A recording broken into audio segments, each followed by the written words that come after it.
Hello friends आज मैं फिर आपके पास एक नई वीडियो लेके आया हूँ और आज की वीडियो में आपके साथ डिस्कस करने जा रहा हूँ 6 ऐसे सेक्टर जिसका कि ओमिक्रॉन वायरस का इफेक्ट उन स्टॉक्स पे नहीं पड़ेगा। जैसा कि आपको पता है पहले भी इंडिया में कोविड की सिचुएशन आई थी तो स्टॉक मार्केट में काफ़ी डाउनफॉल देखने को मिला था और उसी का इम्पैक्ट हमें स्टॉक्स में भी देखने को मिला था। तो उसी चीज़ को देखते हुए मैं यहाँ पे आपके पास 6 सेक्टर के टॉप के स्टॉक लेके आया हूँ जिनका मार्केट कैपिटलाइजेशन टॉप पे है और वो अपने लीडिंग स्टॉक्स में डील भी करते हैं। ठीक है गाइस, बहुत ही अच्छी कंपनीज़ हैं जो कि अपने सेक्टर में सबसे टॉप पे हैं। और यहाँ पे अगर हम बात करें ओमिक्रॉन वायरस की तो इंडिया में करंट 1540 केसेस हैं और ये बहुत ही तेज़ी से फैल रहा है। तो हो सकता है इसका इम्पैक्ट स्टॉक मार्केट में देखने को मिले, स्टॉक्स में डाउनफॉल भी आएगा। तो उसी को देखते हुए मैं 6 सेक्टर के टॉप के स्टॉक लेके आया हूँ जिसका इम्पैक्ट इन स्टॉक्स पे नहीं पड़ेगा। ठीक है गाइस, इस वायरस का इम्पैक्ट इन स्टॉक्स में नहीं पड़ेगा। सबसे पहली कंपनी हमारी है भारती एयरटेल जो कि टेलीकॉम सेक्टर की कंपनी है। यहाँ पे मार्केट कैपिटलाइजेशन देखें 3,99,379 का मार्केट कैपिटलाइजेशन है। बुक वैल्यू 102 रुपये और बुक वैल्यू से अभी स्टॉक देखोगे कि 5 या 6 गुना ऊपर ट्रेड कर रहा है। ठीक है गाइस, 684 रुपये करंट प्राइस है और टेलीकॉम सेक्टर की कंपनी है। और अगर हम इसकी CAGR का बात करें तो वो कितना है, यहाँ पे कंपाउंड एनुअल ग्रोथ रेट इसका 5 साल का है 20% और रिटर्न ऑन इक्विटी यहाँ पे माइनस में है 12% का। ठीक है गाइस, तो ये भारतीय एयरटेल टेलीकॉम सेक्टर की कंपनी है कि जैसा कि आपको पता है कि अगर वायरस आया भी तो इसका इम्पैक्ट इस स्टॉक पे नहीं पड़ेगा क्योंकि ये आपको पता है कि सब लोग वर्क एट होम करेंगे तो इंटरनेट की ज़रूरत तो पड़ेगी सबको। ठीक है गाइस, तो उस कारण इसका इस स्टॉक पे इम्पैक्ट नहीं पड़ेगा। सेकंड कंपनी हमारी कौन सी है, ये है गाइस फार्मास्यूटिकल कंपनी सन फार्मास्यूटिकल इंडस्ट्री। ठीक है गाइस, ये फार्मास्यूटिकल कंपनी है। और उसके बाद अगर हम बात करें तो यहाँ पे इसका मार्केट कैपिटलाइजेशन कितना है, 2,02,912 करोड़ का। करंट प्राइस 846 रुपये है।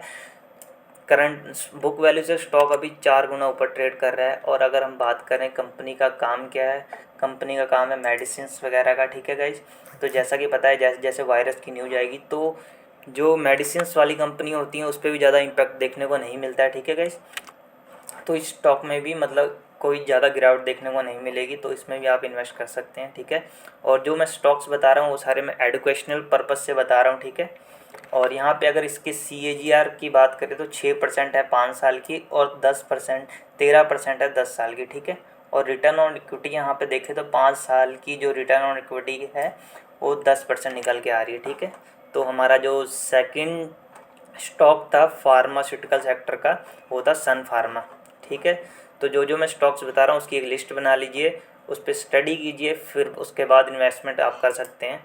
और जो हमारा थर्ड जो स्टॉक है वहाँ पे ये है गाइज इंश्योरेंस सेक्टर का टॉप स्टॉक्स। ठीक है, HDFC लाइफ इंश्योरेंस कंपनी। जैसा कि आपको पता है कि जैसे जैसे वायरस फैलेगा तो आदमियों ने और ज़्यादा अपनी पॉलिसी करानी है इंश्योरेंस कंपनी, तो इंश्योरेंस कंपनी को काफ़ी ज़्यादा बेनिफिट होगा। तो यहाँ पे इसका मार्केट कैपिटलाइजेशन कितना निकल के आता है, 1,31,520 रुपये। ठीक है गाइज, और यहाँ पे अगर करंट प्राइस देखें तो करंट प्राइस अभी चल रहा है 650 रुपये। बुक वैल्यू से अभी आप देखोगे तो ये स्टॉक्स 15-16 गुना ऊपर ट्रेड कर रहा है। ठीक है, लाइफ इंश्योरेंस कंपनी है। जैसे जैसे वायरस केस बढ़ेंगे जो इंश्योरेंस वाली कंपनी है उनको काफ़ी ज़्यादा मुनाफा होगा। ठीक है, और अगर हम इसके CAG compounded annual growth rate की बात करें तो यहाँ पे 3 साल का दिया हुआ है 18%। ठीक है गाइस, 5 साल का डाटा नहीं दिया हुआ है। और रिटर्न ऑन इक्विटी की बात करें तो ये 5 साल की है 22% और 10 साल की 25%। ठीक है, और ये हमारी जो है ये इंश्योरेंस सेक्टर का स्टॉक हो गया। तो ये 3 स्टॉक मैंने आपके साथ डिस्कस किए हैं। और उसके बाद अगर हम बात करें तो IT सेक्टर की टॉप कंपनी कौन सी है, TCS टाटा कंसल्टेंसी सर्विस। जैसा कि आपको पता है कि IT सेक्टर की कंपनी है तो इस पे भी इम्पैक्ट देखने को आपको नहीं मिलेगा। ठीक है, वायरस का इम्पैक्ट इस पे देखने को नहीं मिलेगा। कंपनी का जो मार्केट कैपिटलाइजेशन है यहाँ पे आप देखोगे 1,38,02,835 करोड़ का है। और बुक वैल्यू कितनी है स्टॉक की, 262 रुपये। और 262 रुपये से आप देखोगे स्टॉक अभी यहाँ पे कितना ऊपर ट्रेड कर रहा है, 16 से 17 गुना ऊपर ट्रेड कर रहा है। ठीक है, IT सेक्टर की कंपनी जॉब्स वगैरह प्रोवाइड कराती है, टेक्नोलॉजी में काम करती है। ठीक है, तो इस स्टॉक पे भी ओमिक्रॉन वायरस का इम्पैक्ट नहीं पड़ेगा। ठीक है, और उसके बाद हाँ, और वहीं पे अगर हम बात करें तो इसके जो कंपाउंडेड एनुअल ग्रोथ रेट है उसके बारे में हम यहाँ पे डिस्कस कर लेते हैं, ठीक है गाइस। तो यहाँ पे इसकी जो कंपाउंडेड एनुअल ग्रोथ है वो है 5 साल की 26%, और जो रिटर्न ऑन इक्विटी है वो 5 साल की 35% है, ठीक है। तो यहाँ पे ये इसकी मतलब जो रिटर्न्स है उसके बारे में हमने डिस्कस कर लिया।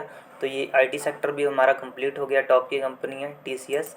और उसके बाद अगर हम बात करें तो जो हमारी अगली कंपनी है वो हेल्थ केयर की कंपनी है जिसका नाम है अपोलो हॉस्पिटल, ठीक है। टॉप की कंपनी अपने सेक्टर में, मार्केट कैपिटलाइजेशन सबसे टॉप पे है, 72 करोड़ का मार्केट कैपिटलाइजेशन है, करंट प्राइस 5,013 रुपये है। और यहाँ पे आप देख सकते हैं कि जो बुक वैल्यू से अभी स्टॉक है 16-17 गुना ऊपर ट्रेड कर रहा है, ठीक है।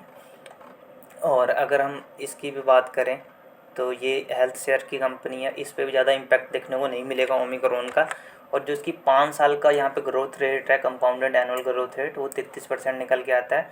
और रिटर्न ऑन इक्विटी यहाँ पे आपको 7% देखने को मिल सकती है, ठीक है।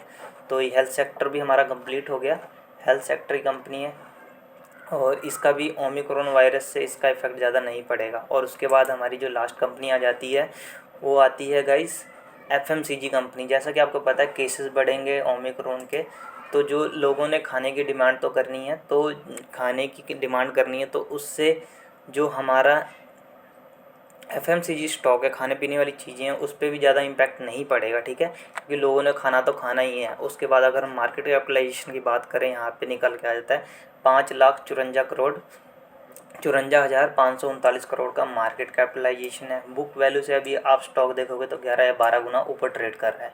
और ये कंपनी आपके बारे में आपको पता ही, हिंदुस्तान लीवर फूड्स वगैरह में रिफ्रेशमेंट वगैरह के सेगमेंट में डील करती है।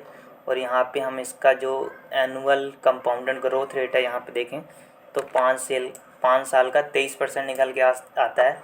और रिटर्न ऑन इक्विटी जो है वो 54% निकल के आ रही है, ठीक है। तो ये 6 सेक्टर थे।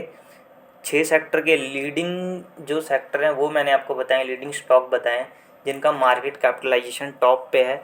और जो ओमिक्रॉन वायरस है इन स्टॉक्स पे ज़्यादा इम्पैक्ट नहीं करेगा, ठीक है। तो इसमें आप इन्वेस्टमेंट पॉइंट ऑफ व्यू से इन्वेस्ट कर सकते हैं, ठीक है गाइस।